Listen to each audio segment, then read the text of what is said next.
মনোবীক্ষণ polyclinic, চিকিৎসার জগতে এক দশক। এখন এখানে সব বিষয়ে ডাক্তারবাবু একসাথে তলায়। ফোন করুন 7477999515 এই নম্বরে। শামশেরগঞ্জে ভাঙন দুর্গতদের পাশে পুলিশ প্রশাসন। শামশেরগঞ্জ থানার পক্ষ থেকে শেখদারপুরে গঙ্গা ভাঙনে ক্ষতিগ্রস্তদের হাতে তুলে দেওয়া হলো খাদ্য সামগ্রী। আপনার আনন্দে আমাদের উদযাপন। বিয়ে হোক বা পার্টি, বহরমপুরে এবার luxury banquet hall at golden retreat. জেলায় একমাত্র পিলারলেস ব্যাংকোয়েট, আছে স্পা, সালন, ক্লাব মেম্বারশিপের সুযোগও।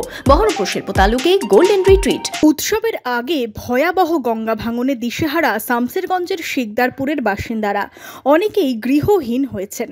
ভাঙন কবলিত মানুষদের পাশে সহায়তার হাত বাড়িয়ে দিলেন শামশেরগঞ্জের পুলিশ প্রশাসন। শনিবার শেখদারপুরে ভাঙন দুর্গতদের হাতে খাদ্য সামগ্রী তুলে দেওয়া হলো পুলিশ প্রশাসনের পক্ষ থেকে।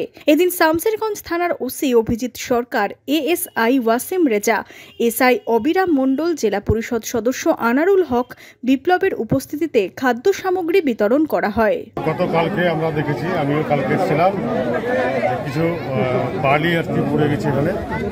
সেই পরিবার এবং যারা আশেপাশে অসহায় যায় পরিবারগুলো আছে, সেগুলো আমাদের শামশেরগঞ্জ থানার বড়বাবু অভিজিতের তথ্য অধীনে আজকে তার খাদ্য বিতরণ করলাম।